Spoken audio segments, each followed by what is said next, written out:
Hello and welcome to another edition of Grandstanders Live. I'm your host, Scott Kerman, and I'm joined by my usual cohorts, Uncle Joe McLaughlin, and he's JP's first son, Tim Owen. Oh, we have another great show for you tonight. So, boys, let's get it started. Okay, we can. What team do you guys want to start with? Joe, you pick. What team do you want to start with? Because I know what team I want to start. I've got the Celtics on TV right now. Go with them. Okay, we'll start. All right. Second half starts tonight against the Bulls, fellas. Obviously, we have the best record in basketball. I saw some betting site that they have the chance of the Celtics winning a championship over 50%. We'll start with Uncle Joe. Joe, do you think it's over 50% chance that the Boston Celtics will win a championship, knowing that we have to win 16 games to get there? Yeah, I think so. I think the team is better prepared this year than, I mean, they have come very close, like 5 or 6 times in the last half dozen years. I mean, it's getting kind of disgusting when they get no shows. Like last year, seventh game on their court to the eighth seed and they lose. But Yeah. I think they're better prepared this year. They've got a better cast in the starting five. I think it's just like Russ likes to say, it all depends on injury. If they stay healthy, they waltz right through. I think so. Timmy, Celtics, we know great teams. This is a great team like the 80s teams. It's a great team like the 2008 team. They have to win it this year. I There's no agree, Scott. other choice. And also these guys, Brown and Tatum, are hitting that age, that maturity age. If you go through Magic Johnson, you go through Magic won early though. Michael Jordan, the great thing, that 26 to 30 age, that's it. That's when they hit their stride. That's when the championship banners start getting hung. Yeah. They pretty much had, this is the best team they've had since '08. I mean, Yeah. And the factor depth wise, everything else. Yeah. And the addition of Porzingis, I mean, Holiday's a very nice player, but I mean, you could argue Smarts and Holiday are very similar players. I mean, I think Holiday's more valuable, but Porzingis is a guy we've never had before, ever. Oh, Mark, I got to stick up for my buddy Marcus Smart a little bit here. Well, I was giving you some Marcus Smart love, Timmy. Yeah, thank you. Big in a lot of games, defensively, drawing fouls, determination. I think he was a necessary evil for Brown and Tatum when they were younger. But I think they've reached that maturity point now. But I don't think they got as far as they went those other years without him. But I think that those guys have now reached. They don't need a Marcus Smart poking them to, hey, this is big, this is serious shit. I think they've now reached that, and now it was time for Marcus to step aside. Joe, look, in the history, and you watched the Celtics for a long time, they've never had a Christian Porzingis. They've never had a Porzingis type. Yeah, I never had. That's why he's got that nickname, the Unicorn. He's very different. Usually we've had the stocky guy in the middle. We haven't had the guy, a 7-foot guy who can shoot 3-pointers, Joe. Yeah. Like 7-foot guy who can play defense. How many 7-foot? He can't play defense. He's not a good defender. He's a good. I question. No, I think he is. I think he's very good. I think he can't play on the ball. What he can do is rim protect. He's a great shot blocker. He has good timing, and that's his forte. So that's what you have him do. You don't have him go out and guide guys on the perimeter. They'll go by him in a heartbeat. Well, that's what we had Time Lord defensively, who I love defensively, but he was around the rim good, but he had zero offense, none.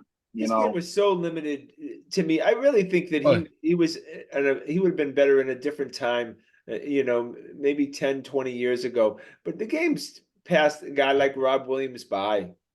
Yeah, Rob's entire game, offensively and defensively, was within, say, 5 feet of the basket. Yeah. He had a little perimeter there, and a small section of the paint, like the restricted area. It was his little fiefdom there. But offensively, they were playing 5 against 4. Yeah, fun to watch though. Fun to watch. defensive. yeah, And- jumper. He hadn't had a jumper like that since Russell. It's a 3-point league now. Porzingis can shoot threes. But look, But also 7'4". every time Williams went up and he went down, you were wondering if he was hurt. The knees are going to give up. Yeah. I mean, Joe, did you see the Celtics are on right now? Yeah. Well, they haven't started yet. They're They playing. Oh, started at 8. I'm looking at Stream East. I don't see it here. They Okay. started at 8. Oh, look at a nice plug for Stream East. There you Yeah, go. they must be. I think they're in Chicago, aren't they? Yeah, so I think it's an 8 o'clock start. Central time. Well, $400 a whack for the Warriors tickets. Oh, you got to sell those, right? Yeah. I did. Oh wow, there you go. What Yeah. was the face in those? You know, they tier them. I don't even know if I can look it up now. Hold on. Do they tier those prices? Or is Big Scotty, like a Tuesday night Detroit game is like $60. so the For Warriors. load seats, the face value. But then these big games, the price is like I'll look this up. They're ridiculous. Now the 76ers game, you can't get squat because Embiid Embiid's isn't not there. playing. What It was just the highest dropped. price? Was it Warriors or Lakers the highest? That's the Lakers. This is the highest I got. The Warriors. Yeah. Oh yeah, I bet you the Warriors, Joe. Yeah. Then the Lakers next. I mean, This is obviously high watching Steph Curry As high as play. I'll get. Yeah. Steph Curry Hold is. on. Steph Curry is. Would you agree, Joe? Steph Curry is the greatest shooter of all time, and it's not even close. Oh, I think so. I think he is, but I think he's also lost his step. That now he's more of. Before he was a great all-around basketball player. Now he's kind of average except for the shooting. You know, he's great. He's still the best shooter in the league, but he's not the best player in the league anymore. And he's probably not even close to being the best player in the league. I mean, He's top 10 though. Again, we're a talk show and just opinion. Can you believe in the history of basketball that you would have a player with this skill set that is so much greater than any player who has ever played the game in shooting? Is pretty remarkable what we're seeing right now. Well, it's hard to say because no one else has ever been allowed to shoot like he does. Remember, a lot of the history of the NBA, there was no 3-point line, so no one went out there. The idea was to shoot from as close in as you possibly could. You know, Right, I know, but he's a unique. You know, that changed the game when they put the 3-point line and push people out behind. Before it was how close in could you get, Yeah, and no, that's why centers dominated. I can't get that Warriors game because I transferred already. But the Suns are $1.60. well, because of Durant. But then the Trailblazers are. So the Warriors got to be in the Suns are a big ticket now. You know what I mean? Yeah, the Trailblazers. Trailblazers are $98. And so the Warriors have got to be in the 200s. And the Thunder Wednesday, April 3rd against the Thunder. Let's see, that's probably as low as it gets, right? No, that's the best. Thunder's a great team. That's Shea Gilgeous and Alexander, SGA. Okay, I gave those to a charity, so whatever. Probably the second best player in the league. They probably go anywhere from 60 to 200 for the same exact seat. Wow, they all tear now. Yeah. The Red Sox, if they tear, they should tear to like $3. Don't they tear them, Scotty? They do tear them. I know. Yeah, I mean, the Yankees go for our tickets go for like 80 of the Yankees and the 38 of the others. And then like the April games and the Tuesday night will go for. After opening night, it drops down to the. Well, remember they start the season with a 10-game road trip. Yeah. So the coldest games aren't gonna be there anyways. Somebody's finally thinking over there. I mean, the Red Sox they don't like that because if you come back 2-8, you're behind. You're in last place for the rest of the league. Yeah, but it's freezing. Here. Go someplace warm for the first freaking 3 weeks, 4 weeks. You know what I mean? Yeah, but competitively, they don't like that. They'd rather have it kind of 5-5 for the first 10. They're not going to be competitive no matter what. But I think that's why they allowed the schedulers to do that. They might even said, "Hey, do it this year," and then next 2 years from now, when we got a good team, we want the first 10 here. So, guys, I asked this question before the playoffs started last year. I said, boys, if we get eliminated, will we be the number one person that will be ridiculing and criticizing will be Joe Mazzulla. Well, that really wasn't the case, but I ask this question again. Timmy, well, if Celtics get eliminated and do not win a championship, will we be criticizing Joe Mazzulla as the number one reason that they didn't win a championship? Well, I think rightfully so, Scotty. No, but will he be the one we blame Yeah, first? yeah. If they don't, they have the pieces. So you have the assembled talent, okay? Now, so say it's an orchestra, and you have the best cellist, you have the best violin player, you have the best trombone player, right? Yeah. The conductor's job is to make them harmonize and become the greatest orchestra in the world. If you have the group of the best, right? So we have the best talent on this team, right? It's Mazzulla's job to now orchestrate, to blend them and utilize their talents. And it's a psychological thing too. Get inside their heads, manage them, and get the full potential of this group of talent. That's what a coach is for, right? Joe, second year coach, is he up for it? Yeah, the first year he got a pass. I didn't think he did very well last year. This year, I give him big high marks for improvement. I see improvements all the way across the board. Now the playoffs is another animal. You got to adjust game to game. Each coach will adjust, and you got to adjust the adjustments and keep going with it. We'll see how that works. I think he's got the tools to compete with any of the other coaches. Yeah, absolutely. The toughest one will be, I think, when Embiid comes back, Nick Nurse and the Sixers now with Hield and Lowry and Maxey and and so forth. And so that's going to be a very, very tough team. Yeah, the hope is that somehow the Sixers and the Bucks can beat the crap out of each other, because the last thing we want to do is play both those teams to get to the finals. Nick Nurse has given us trouble over the years. When he was up in Toronto, he gave us fits. He's always bitching and moaning about something. But now, how would you feel if remember Marcus threw the pass to him? He got so flummoxed. Yeah, right. Interested over in the corner. Yeah. What if we had Eric Spoelstra coaching the Celtics team? Well, we'd already have at least one. We'd have two championships, anyways. Yeah, we'd have one at least. That's for sure. We would not have won that lost. We would never have lost to the Heat ever. So so we would have been in a couple more finals, but also we would have beat the Warriors. Don't you agree?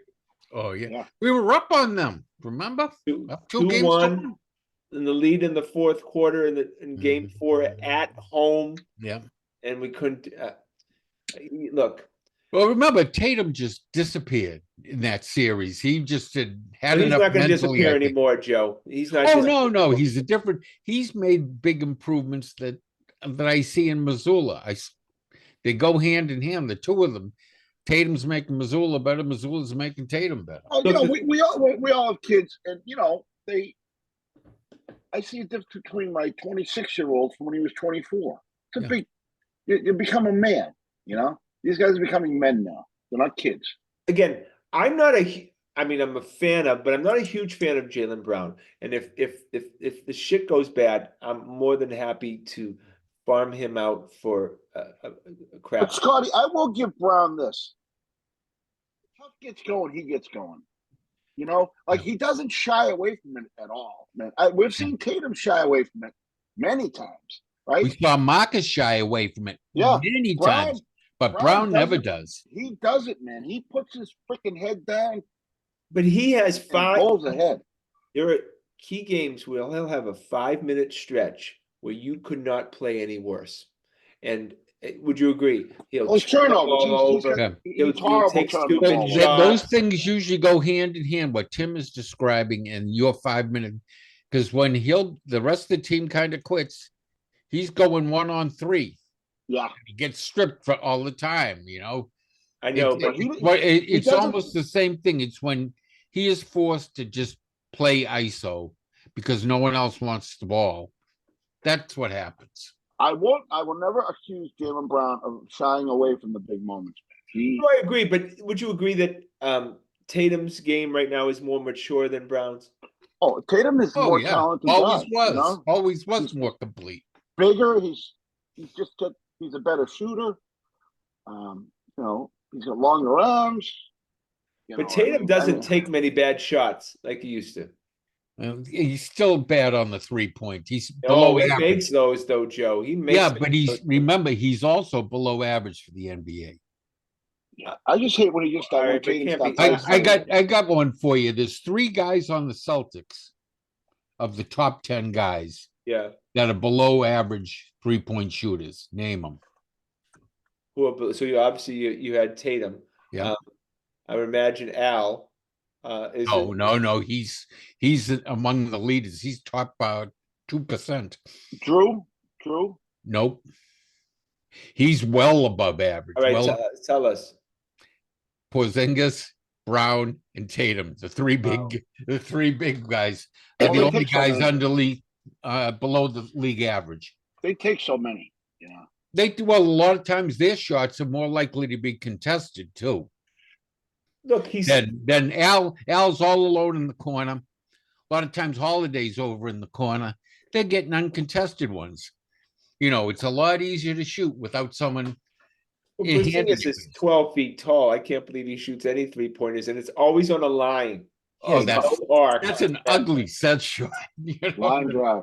But he Looks makes like them. he's punching the ball in. He's shooting down at the basket.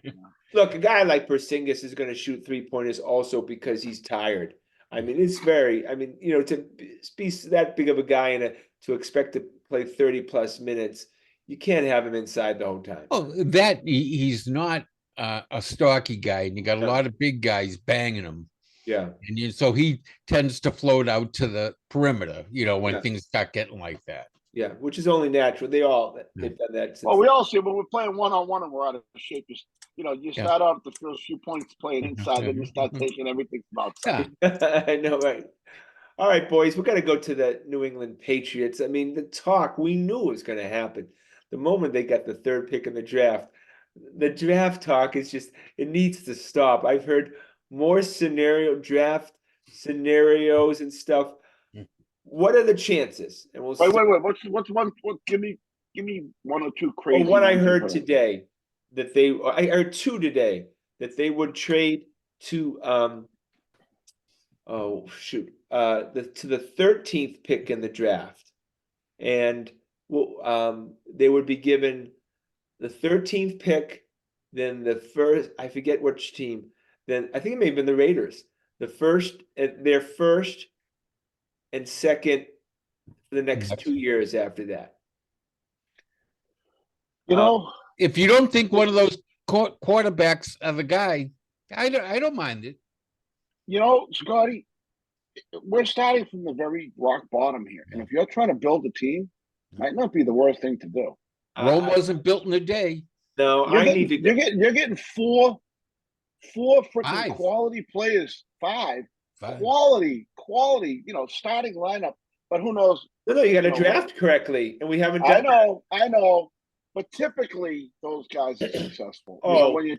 We have screwed up more 2nd-round picks, and of course 1st-round picks too. I mean, a 2nd-round pick used to be Belichick take a flyer on guys like Gronkowski. No, but Joe, we used to do so many. I can name you 10 how many cornerbacks defensive that they've backs? taken in the 2nd round. That kid from Virginia Tech, what was his name? Never played it down. Oh my God! But a lot of the great teams, that's how they were built, though. Just that scenario you just said. I need a stud quarterback, and just remember, and I can't. But what if they think? What if they are sure these guys are pro players? They know, and they say the quarterback's available will never play in the NFL. Let's say Caleb Williams is the only one they think is an NFL caliber quarterback today. They might think someone down that they can get in the 3rd and 4th round might be an NFL quarterback 2-3 years from now. Joe, they might, and play for next year. Pick the quarterback next year. We haven't had a top 3 pick since Drew Bledsoe in 1993. Well, so, what if they're top 3 again next year? It's been 30 years, Joe. They could be top 3 next year. Well, they better not. I don't think they will. I think that, again, they played, had the offense done anything, they would have probably been 500. I need a quarterback, and I need a stud quarterback. And just because Williams and May or Williams and Daniel have been taken doesn't mean the third guy is bad. They could all be good, Joe. Or Oh, they could all be good, they could but all what be are the bad. odds of that? What are the odds of that? Yeah, look, well, how many guys? What were the 5 quarterbacks taken, and one of them did okay, and the other one's a complete freaking fit in the top. but how do you know 5 the they were guys are taken. gonna who slide to 13? Well, we How don't. do you know it's Well, gonna be any that's good? why these guys have to make the assessment. Yeah. You know Yeah, what but they I don't mean? know. They have so much Well, control right based now. on the metrics that they use to judge quarterbacks, But Timmy, they're they're going not to going get to a know who good they're look going at to these pick for guys. 13, but they know right now, they pretty much know that Williams is going first, and it's either going to be May or Daniels that's going Okay, to. Scotty, but what if they look at these guys and they, they believe in their heart that these guys don't have it? Well, then obviously you're going to trade down. But I If thought, you can get or 5 I picks thought for you that, wanted to go with Marvin Harrison in that case. no, yeah, no, yes, I do. Unless you give me, unless somebody team's going to give you a King Root's ransom. Well, I think they're in a position where they could use the draft capital. They got plenty of money. They're going to be drafting in a good position, most likely, in the next couple of years.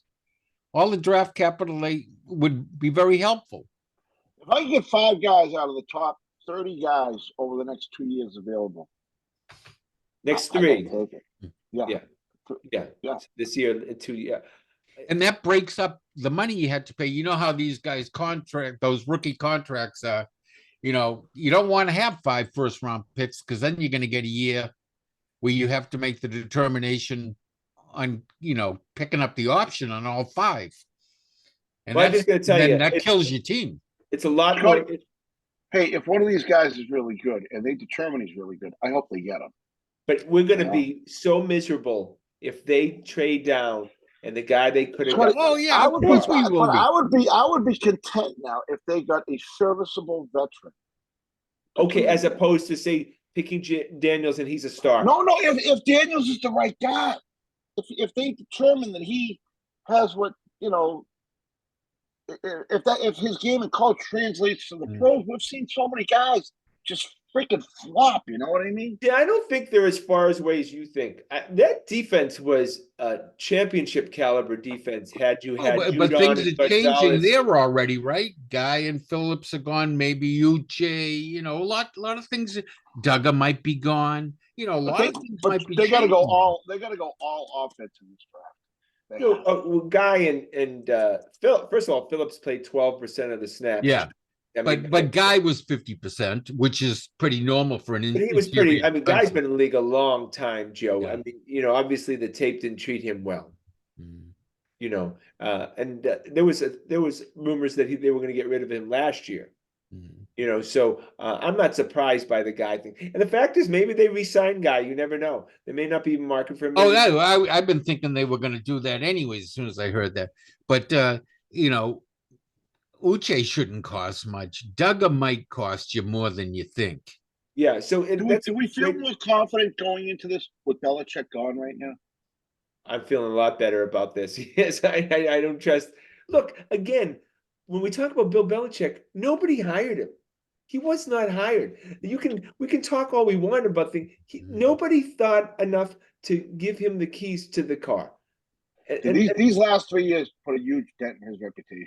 Yeah, I mean, yeah. And his but all the great ones have gone through it. You know what I mean? He's 71 years old. He's exactly what happened to Lombardi. Yeah, I mean, God, he should have retired after Brady left in 19. And he should have just retired. But I mean, again, look, the guy wanted to make another, probably he made $100 million since. Oh, and that was when Bob Kraft shafted him with the Mac Jones and dumped that in his lap. It's all that he knows, though, Scotty. It's his life. That's what he is. That's what he is. He's a coach. No, he is, but I mean, enough's enough. Alex, some guys just don't want to both hang his it up, kids both his kids have jobs now, so he doesn't really need to stick around anymore. No, that's a great point, Joe. He'll probably sit there going like the first year you didn't play organized sports. I remember the first year September came around, I wasn't putting skates on. It's a weird feeling. It's a weird feeling. Yeah, he goes to work and everybody kisses his ass. Now he wakes up and he's cleaning the cat litter. I just Right? got through doing that. But he has a dog, remember? Okay, yeah, right. So there he's He taking the takes dog. the dog for a Yeah, walk around Nantucket. right. Not a bad life. He's got a I mean, car down there. I could spend a summer on Nantucket, man. Me and the beach and a boat and No, about 50 books and a beach chair. no. I'm good. And he doesn't just have a cottage there either. He has a compound. Oh, he Compound does? and the Oh, night yeah. and Yeah, Wisconsin he's bought too. up the neighborhood over the years. Wisconsin's like heaven on earth too. That the Yeah. nice golf course right there. Yeah. He walks to the general store, or rides his Yeah. bike around. He never has to drive a car. Well, I mean, 2020, 21, 22, 23, 20, and he got paid for 24. So since Brady's left, he's made about 125 million bucks. Yep, not bad. Yeah, so life on the island doesn't snow there much. You very rarely have to shovel. you're a single guy, right? I don't see Bill Levitt spending winters on Nantucket. No. No, nobody does except the People workers. getting the cottage ready for the summer. Yeah. All right, I boys. swear, when I lived in Nantucket, there were houses that there were like 8 work vans there for 10 months. And then people would come for 2 months. And then the day they left, there were 8 more vans there again working, getting it ready for the next year. Yeah. There's some money down there, boy. Oh, There is yeah. some Well, dough. that's the most expensive place in New England. Yeah. The real estate's out of sight there. Yeah. All right, boys, we're going to go to the Red Sox. We have to do it. I know it pains. So just bedlam this week with John Henry and the trophy wife come for the first day of both the hitters and pitchers gathering together. They walk in there like they're king and queen. Henry doesn't talk to the media. And he signed some autographs. Oh my God. I mean, why would you have John Henry's autograph? I don't understand it. And then Sam Kennedy gets on and says, yeah, we do have a tight budget. And we're pretty much not going to spend any more money. I think that, he had finally admitted, yes, we have put parameters on Craig Breslow. He has parameters on what he can spend. Why didn't Heim Bloom smoke these guys, Kennedy and Henry and Warner, out? Like clearly Breslow smoked them out because they weren't talking this openly about the restrictions with Heim. Yeah, they never. Well, maybe he's kicking about it, and now maybe he's got Theo in his corner. I think they saying that you bean counters are the problem, not the answer. So Henry just figures he's going to make the money, Timmy, and he's not going to spend it. Scotty, we're a line item. We're a line item. And he decided that $30 million that could improve the team, he'd rather put that in his pocket than he's supposed to be worth. He's buying another piece of real estate and putting up another condo tower or with the pool on the roof, or building another building over the pike. They're a line item now, Scotty. They have a line item in a conglomerate portfolio. What? Didn't you get a kick out of them all dressed just like John Henry in the khakis and the polo shirt, and there's Sammy Kennedy and the rest of them all in khaki pants and polo shirts, laughing all the way to pretending to be the boss. Oh laughing yeah, all the way to the bank. I mean, look, Sam Kennedy should basically be a door-to-door encyclopedia salesperson. He knows that he has far exceeded any expectations he's had in life, so he will just play the game, be the ultimate yes man, and take the money to the bank, right? Yeah. I mean, he doesn't care what you say about him anymore. I would love to see their books. Oh, he's been showing them the books that how much money they're making, that they don't need to spend money. That's been the whole idea behind Sammy and the Seven Dwarfs. They keep telling them we don't need to spend money and we'll make you more money. This is what I can share with our viewing audience is the Red Sox still, when you deal with them, and as season ticket holders, we deal with them, they still have this pompous ass attitude from the lowest employee down up that they're a first place team and that we should be happy that they open the doors and let us in for the prices they charge. They don't have Scotty, that humble my, attitude. my Celtics and Bruins reps, right? I have relationships with them. I have Yeah. relationship with them. Like we're friends. They're calling me. They're texting me all the time. What can I do for you? Hey, let me help you with this. Let me help you with that. You want to do this? You want to do that? And these are both successful. These are both winning organizations right now. You But know? for many years, we didn't even have a rep. If you remember, for the Red Yeah. Sox, they had no reps. They had no sales department. They had a waiting list. They could give a shit. You get your Christmas ornament before Christmas. Yeah, that's it. And I contacted our sales rep, and I told them I read them the Riot Act. I said, my friends, the guys who I share the season tickets with, are not happy, and they said they're going to bail if we finish in last place again. What are you going to do for us? And he basically says, well, I'm sorry for last year. We finished in last place. I'm like, do you remember the year? What before? about the year before? And the year before? Remember the year before? And he's like, well, maybe we'll send you some rooter those the rooter passes, so you can go spend like $30 on a bad sausage inside the park. Oh, the Royal Rooters Club. Royal Rooters. Remember, I was there for that one year. Just for That's build all my he's going to loyalty. do. That's what he thinks he's That's doing their for us. take, Scotty. That's their take on it now. That's their view of us now. And that's in right field. We're in left field.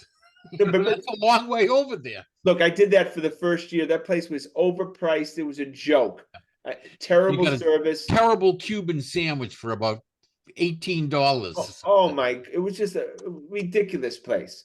And then sometimes you have to wait in line. It was ridiculous. So the Red Sox, to me, you're right. You a season ticket holder to all the sports. They don't care. Nope. And so what I don't changes? get it. How do we make them? Is it in our power to make them change, or do we not matter? I don't know. It isn't just about everybody thinking like we're thinking right now. I mean, the real people that have been watching them for years, or do they just care about these college kids that bop into town and the tourists?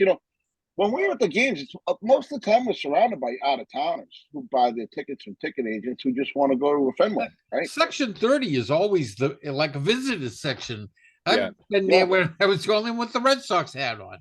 And Section 8 was very similar, Scotty, right? It was always out of Oh town. yeah, absolutely. I mean, Especially in front of you was always that way.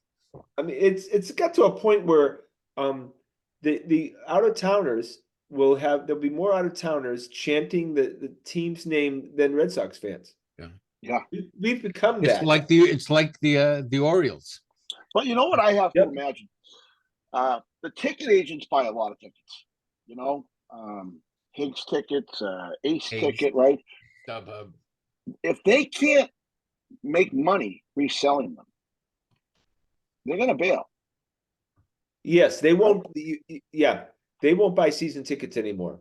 I'm I gonna mean, tell you you can imagine something. Higgs probably has 100 Red Sox season tickets, and Ace ticket probably has 1,000, right? I mean, There's no market now for the Red Sox tickets in April, May, and September. no, you can walk up. Remember, I mean, we used to long for the days where you can walk up and buy a ticket at the game. Yeah, of course you can now, and you can get any seat you want. Would you agree with this statement?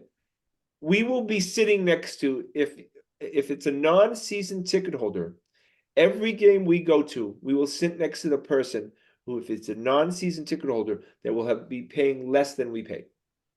Yes. Oh yeah, except maybe a New Yorker paying for a Yankees game. That'd be the only time. The only time, right? That'd be That's still not what it used to be, though. Yeah. No, Oh, no. it's not what it used to be, but they'll still pay through the nose because they think that's the way it's done. They finish in last place. I bet you that, and then we are going to bail. If they finish in last place, we're bailing. We've decided that, right?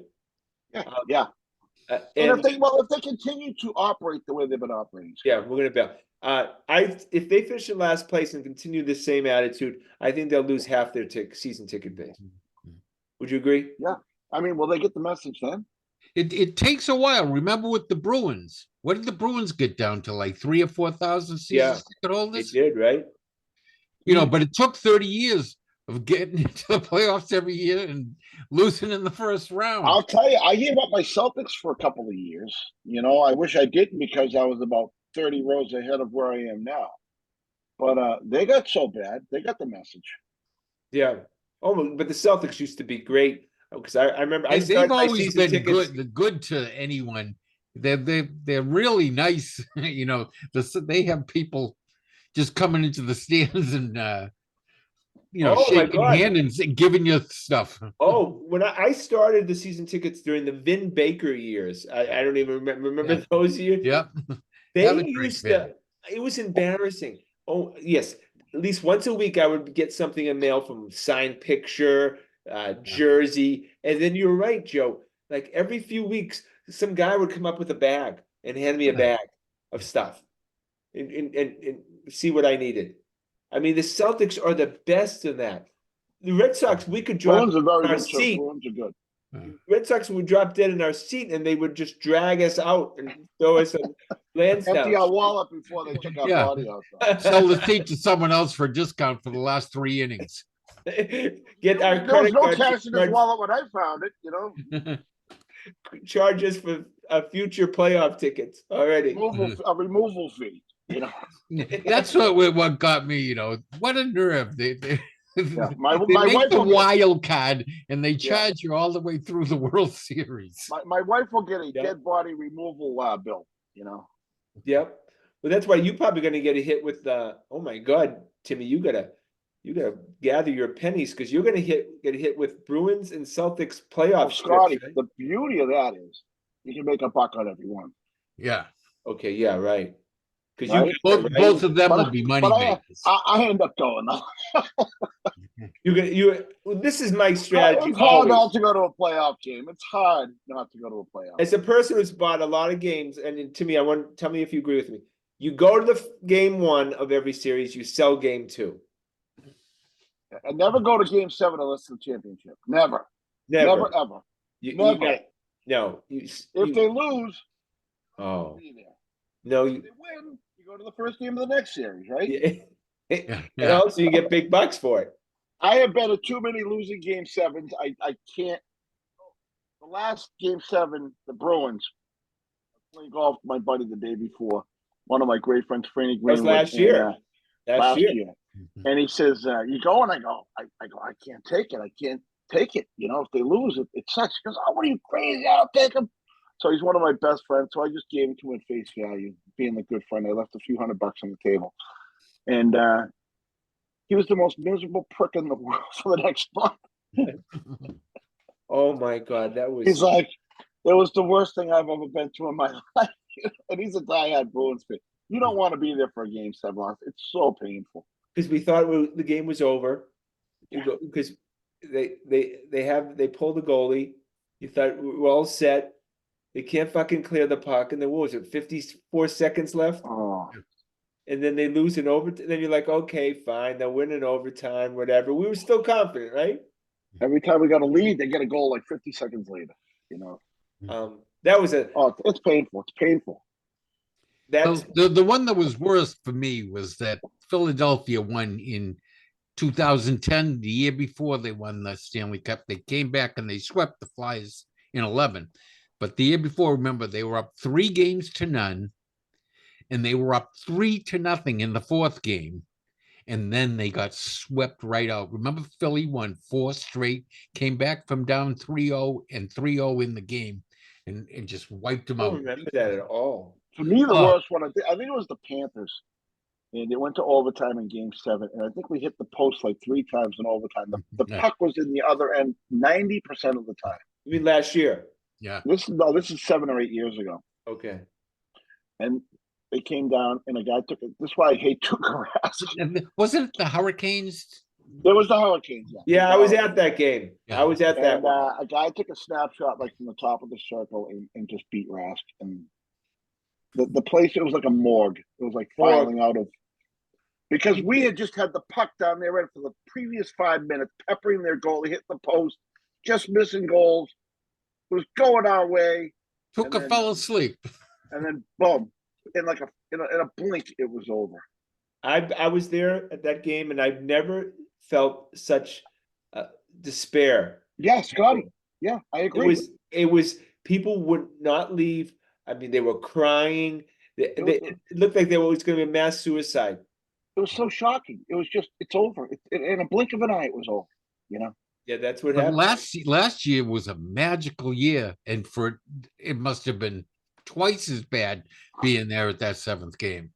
It was a game 4 that Marshawn had the breakaway, right? That would have ended it Yeah, yep.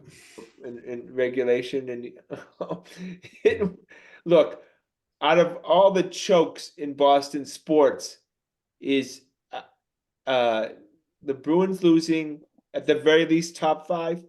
Well, yeah, but remember the Celtics were faced last year. They lost in the seventh game on their home floor, and now I don't think the Heat were even an 8th seed. Weren't they the 9th or 10th seed and got in because of the play-in game? I don't know. They may have been, but that was The a one choke. all So time that was just as bad, if not worse, as what happened to the Bruins. No, because the Bruins all- were the best team. the all time worst for me was the 71 Bruins. The Canadians coming back. That was from the worst. Yeah. That was the worst. Well, come on, I Tim. agree. The worst has to be the undefeated season of the Patriots. No, the Bruins of 71. They said every. I agree with Tim there. They said every conceivable. I think out of the top 10 scorers, like 8 of them were Bruins. They set the record for most penalties, most fights won, most power play goals, most shorthanded goals. Esposito set the most record wins, for points, most everything. or was in his absolute peak prime. And freaking Kenny Craig gets called up from Cornell and shows up and Dallas Smith and Don Ori suck. Oh, come on, guys! I know that was very difficult, but you had. I'll tell you, Scotty. I went outside. 10 years old. You couldn't hear a sound outside. The birds had stopped singing. There were no cars. It was like a neutron bomb had hit Boston. It was just silence for like an hour after that game. Okay, but the 5th game was like that too. Remember after game 5 when they were up 3-1 and Eddie Johnson fucking threw it away. I can feel your anger after. Scotty, how old were you in 71? How old were you? I was 5 years old. Well, yeah, so you couldn't. No, I remember. I was 17 and had a girlfriend. What I tell my kids is take the Patriots at their peak, the Bruins at their peak. I'll put them all together, and they're not equivalent to how big that Bruins team was to Boston. Oh no, I love the Bruins. That's my first love. I remember the 70. I remember them winning the 70 Cup and then locker room celebration. Yeah. And of course, I remember 72, but I do not remember 71, to be honest with you. But you had the opportunity as a rabid sports fan to say forever that your team went undefeated the whole season and won a title. I was at that game too. I was at that Super Bowl. Literally the perfect season, and they play what was equivalent, Joe, to the 8th seed in the Giants. Yep. They're the Giants are the Miami Heat for the Patriots. And we lose to the New York Giants when we had the lead. Right up there. Yep. Unfortunately, you brought that all back now, Scotty. But also that was bad. During the season, Bill Belichick, after the games, would have to answer questions whether he was running the score up. This is professional sports, and he had to answer why was he running the score up. I mean, it was the most incredible season of only the first half of the season. Remember the second half, they had so many close calls. Yeah, they were the Giants. They should have lost to the Ravens. They should have lost to Philly. They got lucky on a couple of those games. I know. You know what was a bad one too?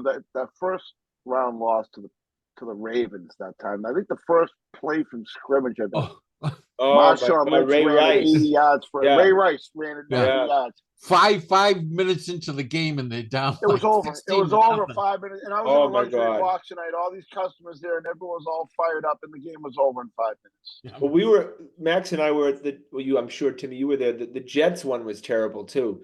When we lost, remember we had the bye. Oh, after we'd beaten them 45-3 a few weeks earlier. Yeah. That was if you told me that game was fixed, I would agree with you. They had no immediacy that game.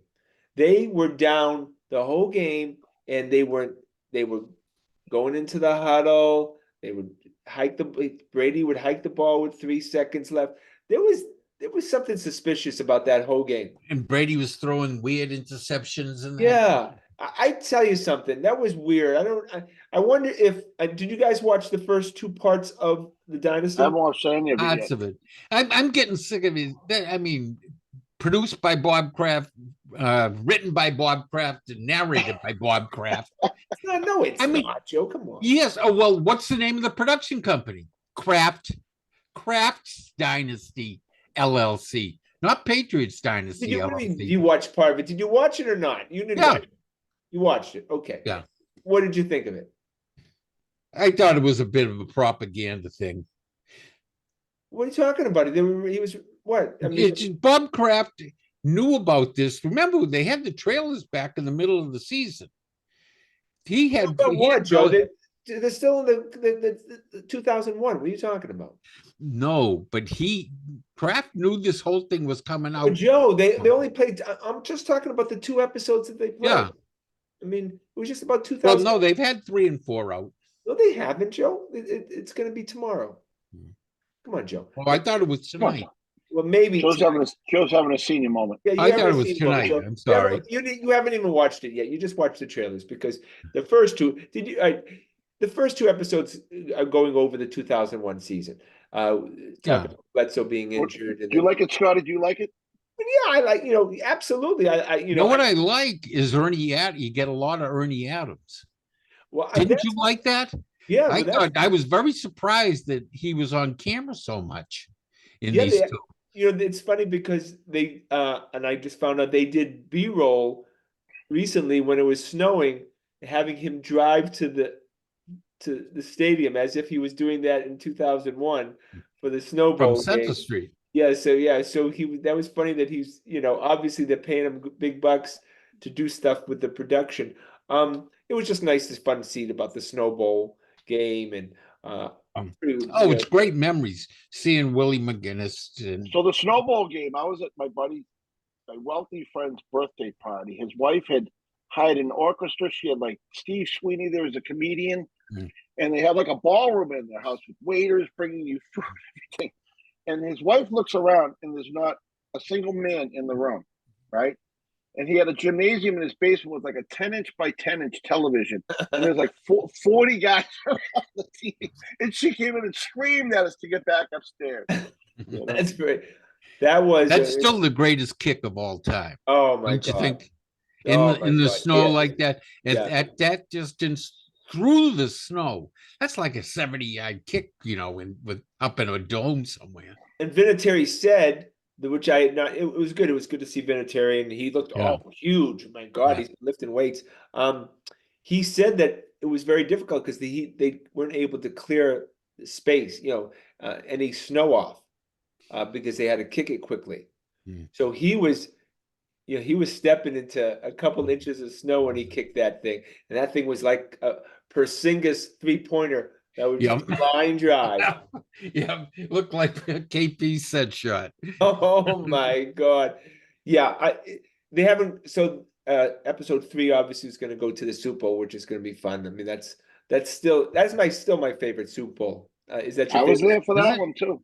Yeah, is that your favorite Super Bowl, Timmy? You know what was weird about it? I couldn't believe that we won because Boston hadn't won anything. The ball goes through Buckner's legs. There's too many men on the ice. There's a roughing the passer. We had been snake bit for so many years, right? We all remember that, right? Boston can't win anything, right? And I remember it was like a movie of looking at the referee put his arms up and like the clock above it at the Superdome. It was like, and the confetti. It was like out of focus for me, right? My eyes like refocused in, and it's a 0-0-0 on the clock. And I'm in disbelief that we just won the Super Bowl. I'm searching the field for a flag because we don't win, right? Yeah. We don't. There's got to be a flag. It was like a 10, 15 second delayed reaction for me because just the fact that the Patriots had just won the Super Bowl was so incomprehensible.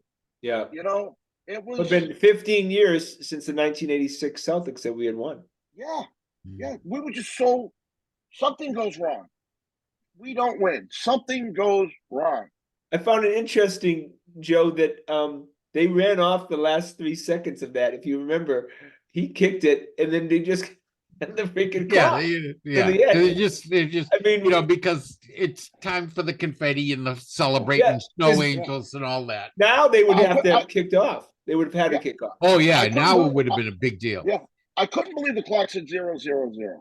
You know, I couldn't believe it, and there were no flags. It was, and then I just went crazy. You know, my brother-in-law was on his knees crying.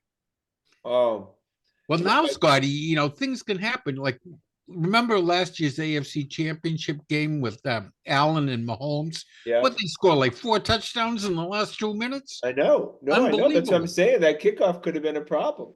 Yeah. Look, when Malcolm Butler intercepts that pass, remember he ends up in like the 1-yard line. Instead of staying in the end zone like he was supposed to. Yeah.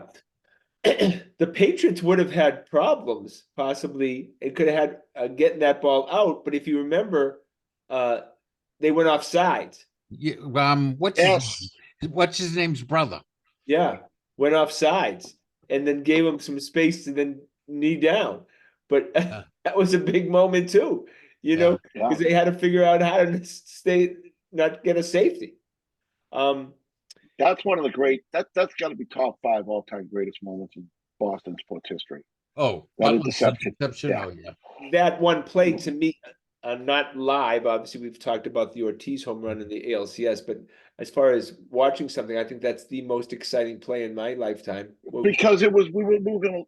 He snatched defeat from the. You know, It we shouldn't were have we were happened. gonna lose. It was just like Marshawn mind-boggling. Marshawn Lynch was in the backfield. He gets 3 yards falling down. You know. Well, we're all thinking, let them score, right? I mean, and then the only person who's not thinking that is Belichick, and this is what I wanted to say. Well, Ernie Adams called that. Yeah, he remember called that one? Yeah, He called down. He said, "There's no benefit to us calling a timeout right now." Bill said, "You're right." Yeah. Remember during that 2-parter? Was it a 2-part show we used to call it? It was like the Patriots pouring after the right. that championship. The Ernie Adams called down. He was always upstairs and said, "There's no benefit to us calling a timeout here." And Bill said, "You're right." So he was really. So Ernie Adams was the brain behind not calling that. A timeout. lot of stuff. He was in charge of whether to throw the red flag or not. Ernie Adams is He was the one who told Butler. He was the one who coached. If you watch that again, Yeah, he coached. he's the one that coaches Butler up and says, "If you see this formation, just bust right through and go for the ball." Yeah, they practiced it. Wow. Yeah, they go over that. They practiced that. And they go over that in was the making them, Dynasty episode. making them You go wonder right what through. percentage of Parcells' success he has to give to Ernie Adams. Be Belichick. Yeah, that's a Belichick. great point, Timmy, because I think this series, these 10-part series, we're going to come out of this thinking that Ernie Adams was the brains behind Bill Belichick. He was, you was a give year Belichick- older or a year younger than Belichick. They were prep school together. Yeah, at Phillips. Yeah, But give Belichick credit for surrounding himself with somebody like, and listening. Well, he to him. kept him with him all through his as soon as he all his career, he kept him, that was Got a me If wise you move. remember, he was we like used to- what was he, like a futures analyst? but we used He to was in joke. the stock market. We used to make fun of Ernie Adams, like what does he do and stuff. Mhm. Everyone like, why is Ernie Adams there? And now we're realizing because he was the brains behind the Yeah, organization. Yeah, he was Was it- whispering in his ear the whole Yeah. time. He was he's never told us what pink stripes meant though. Have you how many times have you said during the course of the season when watching a game, oh my God, that coach could use Oh. Ernie Adams? Yeah. Oh, Well, yeah. he was I like, mean, you always have an offensive and a defensive guy up top, watching the opposing team's offensive defense, so you can pick out things. And you had him there too, and he was there for replays and all sorts of little. He was there for the minutia, the special stuff that other teams don't do. Does You know, you Mayo could always try to bring count him on in? the other team. In a close game, we could always count on the other team's coach to make a mental error, you know, either with the Right. clock Yeah. or something. But the Patriots never did for The years and Patriots years had a and years. book on what to do in every situation. Yeah. Those last 2 minutes, if it was 34 seconds or 33, it made a big difference in what they were going to do, what play they would call. And Yep. Does Mayo bring Ernie Adams back? no, You don't think he does? he's retired. Yeah, he bowed out, didn't he? A year ago, 2 years Yeah. I ago. know, but you know how they can. I mean, these Do you guys. think that do you think him Well- bowing out coincides with Belichick not doing well? Well, Dante comes back like once a week as Yeah. like a special emeritus. But he's been a noticeable absence, you know. Yeah. Oh, in the yeah. performance. Well, no, look. He used to, no matter what they gave him, he used to be able to whip it together, you know, by the second half of the season. If Yeah. Ernie Adams is going to go with a film crew to videotape him driving through a snowstorm, and act like it's 2001, I think Ernie Adams is pretty freaking bored. He's bored with retirement, you think? That I'm pretty sure if Mayo called and said just show up on Sundays. But does he have any kind of relationship with Mayo? Yeah, that's right. I think great question, Joe. That's it. And again, he wouldn't be being disloyal to Belichick. Belichick's not coaching this No, year. it would be the only possibility would be a relationship with Bob Kraft. Yeah. Does Ernie Adams live in Brookline? No, You said he moved, right? yeah, he bought a condo somewhere. I forget where. Did he used It's, to live in it's, Brookline? it's down by Foxborough though. He's close. That's where he moved to, was down by Foxborough. Did he live in Brookline before though? He's a Brooklyn guy, right? Oh, geez, big giant house on Center Street. Born and bred, right? Yeah, Yeah. That's why he went to Phillips. You know, I'm interested. Why? I wonder why he left. that big house. What would one person be doing in that? What thing? number was that? Like 122, the big yellow and white house with the columns on the front. As you get to it, almost to Fuller Street. Oh, is that right? Oh, okay. On the right, if you're going up, like you go past the parking lots and everything, Yeah. on your right, after you go by, on your right, almost to the end of the street, maybe the last house or next to last house, I forget which, was his house. Oh, okay. Yeah, We used to see him there all the time, but I was afraid to talk to him about it. Oh yeah, that's very funny. All right, we're gonna go to Timmy's Boston Bruins. Do you guys watch Timmy? We always start with you with the Bruins. Timmy, you watched last night? I did not. I watched the shootout game though. Yeah, I watched Boy. the first period. I'm Joe, did you glad I watch? didn't. They blew a 4-1 lead. Yeah. Did you watch last night, Joe? No, I didn't. I thought 10 you o'clock said you call, would. The 10 o'clock starts a little too much. Tonight's Yeah. 9 o'clock, isn't it? I thought you said now that you're retired that you like. I was gonna, but West Coast games. that's too much, be up after midnight. Oh, all right, because every time I The Celtics I will, because I can watch, I'll just lay in Let me bed. tell you, they beat Edmonton. McDavid, that's a tough squad, man. They're Yeah. good. Yeah. Good They're in team. third place over in a tough Western Conference. Edmonton's fun to watch. You know, even though the Bruins were kind of losing games there for a while, they lost some. They weren't playing bad. Yeah. Hockey's a funny sport. I've seen so many games where you outplay the other team and you end up with an L. It's just you hit the post, you miss the net, you just. Yeah. But Well, they're still the- competing for The the top. goaltending hasn't been as good the last month, say, Yeah, as puck it hits what the has stick. been in the past. That's even more of a reason to keep them Yeah. both. You know what I mean? They get worn down. Now, although I do see the rationale behind trading Elmark, I wouldn't want to do it this year, but in the offseason, Joe. I'll go for it. I'm for something very, very, very special. Yeah. I mean, not for a bag of pucks. I mean, Yeah. Oh, If- yeah. if- And not if- just to get cap relief. yeah. They dangle some like a really premier player, And you I know, think in front of there's you. a lot of teams out there, Tim, that have great teams like the Edmontons, the Torontos, great team. They could really use Yeah, a you solid throw- you- goaltender you that throw- would put them over the top. They might give you 4 first-round Yeah, picks. you dangle Olmark in front of Edmonton. You know what I mean? He'd be the difference. He could be a Stanley Cup for them or Toronto. Teams like that, that what they're lacking is goaltending, you know? Yeah. Well, we want to make I sure mean, you that want they- something really good coming back. well, obviously really some, good. also some draft picks too. I mean, you know, Oh yeah, you have to replenish the draft capital that is missing. This year, I think, what do they go? They go to the fourth round before they have oh anything. wow, I know. Well, that's why they got to, you know. But Yes. like to Tim's point, I'd want a special player coming back and draft capital for a goaltender. Absolutely. Goaltenders are much harder to come by. Right, but then you're gonna have to pay Swayman big time too. Well, well, that's why you can't keep them both next year because you're gonna have to pay Swayman next year. So we have still one of the best records in hockey. And of course, there's going to be a lull in the action. It's such a long season in the NHL. I expect this stuff. I don't mind it to be in mid to late February. Good. Have your, Yeah. your problems right now. I mean, Yeah, wouldn't you rather them be kind of lousy? It's like 11, they were what, a third seed or fourth seed. The years they've been great, like 71, we talked about earlier, like last year, they stink it up in the playoffs on us. yeah. Well, I mean, I was, I'd like to see them finish first, obviously for home ice advantage and stuff. But if they don't finish in first or second, third, that's fine. It doesn't matter. Home ice did them nothing last year. Look, the Bruins are like all our sports teams. If they play well in the playoffs, they win. If they don't play well, they can lose to the Florida Panthers.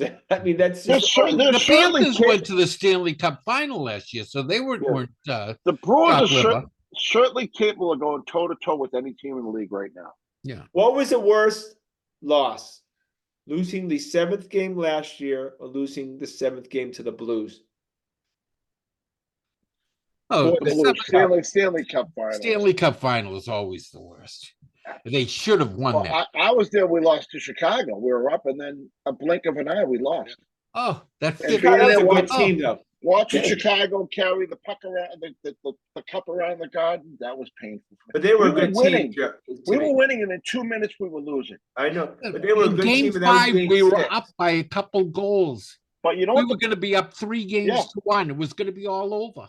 Yeah, you know what, Scotty? You know what the Blues did to us? What the Bruins did to Vancouver? They outmuscled us. Yeah, beat them up. And Yeah.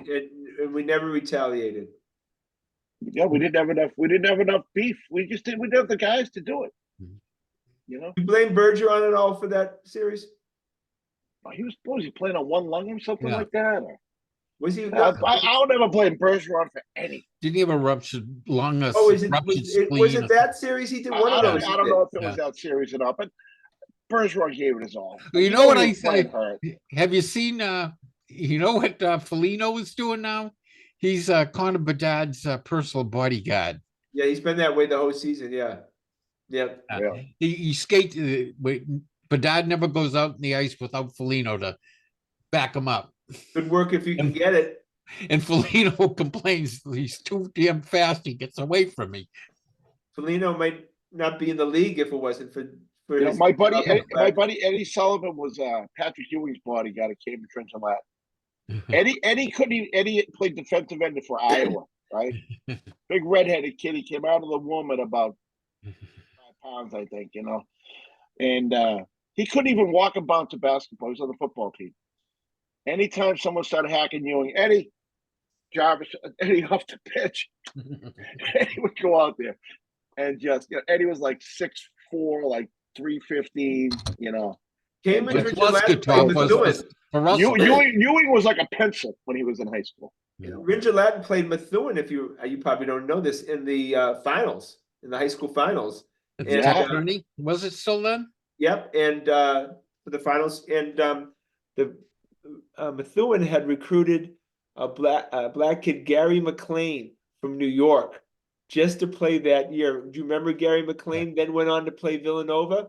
Yeah. No. They won the title. He was their point guard. But Really? And I think we lost by 1 point. But I remember, yep, my buddy Gary Perouse was the backup center for Methuen. He said, I'm going to be able to say the rest of my life, I played basketball against Patrick Ewing, and he's right. He can say it. My buddy Danny Shan was a 6 foot 1.5 inch center for Don Bosco, and he played Patrick Ewing. Yeah, right. That was how big of a surprise was that when he picked Georgetown over BC? I kind of forget because I was actually going to Oh, college. I didn't think it was a big surprise. John Thompson was getting everyone back then. Yeah. You know, he knew how to talk to these kids. No, You no, know, he- Patrick Ewing I think that made. was I think that was a good fit for Ewing too. No, I but think it was a Timmy, good Patrick move. Ewing made Georgetown. Yeah. Started it all. But John Thomas had just taken the job the year Thompson, yeah. before. John Yeah. Thompson. And he was the first black head coach Yeah, in all of Division One. he knew exactly what to say to these kids to get them going. There. Patrick Ewing used to come to, I went to American University. He used to come to our school for English classes, remedial English classes. Yeah. They used to hold signs up at the high school game. Patrick Ewing can't read this. He got so abused, guys. Oh my Oh, yeah. God. Yeah, Well, he was such a lightning rod. He was so good. He was so and dominant. he's so skinny, so Oh my skinny. God. He's the biggest guy I had seen growing up. How tall he was, and his arms were so long. Mm. Yeah, so thin, crazy. Is Jarvis still around? I don't know. He went. I don't Where'd he know. go? Did he go to B? Was he coaching BU? No, For a St. while. John's, right? But he got into some trouble, didn't he? But he'd be old. He'd be really old right now, right? Yeah. I think he got into there was some scandal and he had to resign. Okay, because he coached St. John's. Yeah. Yeah. He went to BU Was he first, though, coaching right? BC? Did he go No, to isn't BU? Rick Pitino at St. John's? Oh, have you heard about Patino lately? You What read is any it? of the stuff he's pulling down there? What is he saying? Yelling, he was out Oh in the my kids. God, he's You saying can't do it with kids so he went- nowadays. He Oh, wait, I gotta said go the back and kids say- he said the kids he had last year stunk. Not only stunk, and they all went off to good programs. You know, Yeah. like one's at Minnesota, one's at Mm. they all went to nice programs, right? So he brought in this Oh. whole other group of kids, and now he's saying they stink too. He apologized. He had to go in front and apologize to everyone today. What is this guy? It's always someone else's fault. Yeah. Right. When he was at the Celtics, Larry Bird's not walking in that door. You know, Kevin McHale's not walking in that door. When he gets caught in Louisville with the waitress there in the restaurant. He's always the last thing I would do would go to have one of my kids go and play for Rick Pitino. Scotty, we were talking. So last year's team, he blamed last St. John's failures last year on the group he had inherited. And these kids, so he went out and got his own bunch of guys, and now he's saying these kids don't have it, and he's blaming the crappy facilities and the crappy this and the crappy that, and he's freaking always throwing someone under the bus. He never takes responsibility for his own actions. So I read something today that I thought you guys would find interesting. Then we'll wrap up the show and we can talk off the air. But so a lot of these college coaches are going to the NFL because of this whole NIL transfer portal stuff. They don't want to deal with this crap anymore. So I thought that was very interesting. A lot of them are making moves. They want out of the college coaching. And the pros usually don't like the college guys. Yeah. Well, it's gonna be an adjustment period for colleges for sure, because they used to get a kid and they could do anything they wanted with them. You know what I mean? There was like indentured servitude. Well, they were also giving kids $100,000 and brand new cars for everyone in their family if they would, that was for the creme de la creme. Yeah. You know what I mean? So wait, explain to me for the other 95% of the college athletes, you're indentured servitude. Well, Scotty, in the old days, to transfer, you had to sit out a season. Right, but what's the transfer? Now you don't have to transfer. If you go to the transfer portal, then other teams can recruit you. And if you go to the other team, you can play the next year. But so I heard in Division I college hockey, there's like 40 goalies in the transfer portal. Because they're all trying to get paid? No, they all. Well, no, they're all trying to get. They're all trying to get to another school. Well, they all want to play in New York or LA because you get more money. Junior, right? You're a big time kid to get recruited to begin with, right? You get there and you haven't played in a game. You're a junior, and they bring in this stud freshman, as a recruit. You're like, I want to play. You know what I mean? Yeah. Yeah. And so you talk to the coaches around. They say we got a spot for you, and you'll see some ice time. So I mean, everyone just wants to play. For a lot of them, you know what I mean. I mean, there might be money involved for others, but for a lot of kids, it's just they want to get on the field or on the ice. Okay, we And gotta the wrap this show NIL up. money is better at places like LA, New York, Florida, Chicago. So the big markets are the money, except for like Caitlin Clark. She would have to take a pay cut. That's why she didn't. She Yeah, stayed why, for a yeah, year. yeah, of course. Why would she go to the WNBA? She's She'd making have to take a pay cut. she was in a national commercial during the with Jimmy Butler, right? Yeah. She's Oh probably yeah, her NIL money is much more than she'd make in the WNBA. That's why she stayed 5 years. 5 years. She was there 5 years. Well, 5 years. she can still do that as a pro. She can still do commercials and things like that. she'll But get she less can't get as exposure. much money. Yeah. She'll get less exposure, Timmy. She'll Yeah. they're going to show the college Yeah. games more than the WNBA. I've never seen In it. Iowa and Kansas, women's basketball is very, very big. Yeah, That's like the biggest sport in town.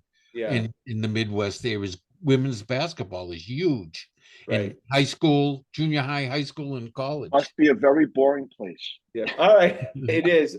I can tell you that. Yeah, All right, well, boys. just think of Iowa, Kansas, Oklahoma. I've been to Iowa. All right, I'm going to tell you a quick story. I went to Iowa. My sister was the lawyer for Paul Simon. You remember Paul Simon, the senator from Illinois?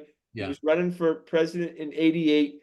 On my way to become a comedian in LA, she says, "Why don't you go to Iowa? Mate, you can stay there for a week or two, work for Paul Simon, make some dough." Went there, did that.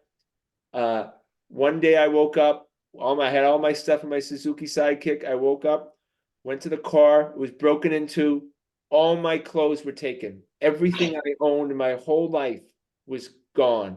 They took your clothes? Everything. So a couple years after, when I was promoting a book, someone asked me after a long interview if there was somebody you could meet and spend 5 minutes with, who would you in history? And I said, the fucking asshole who took all my clothes in Iowa.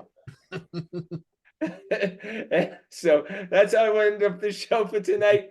Want to thank the fellas. Please check us out on our website and thegrandstanders.com. And we, for sure, on Wednesday night next week, we are going to be live in the studio after it's been a long time. We will be at the big studio with. Oh, you're going to buy Todd a car? Yeah, you can't miss it. My name is Scott Kerman. Have a great and happy night.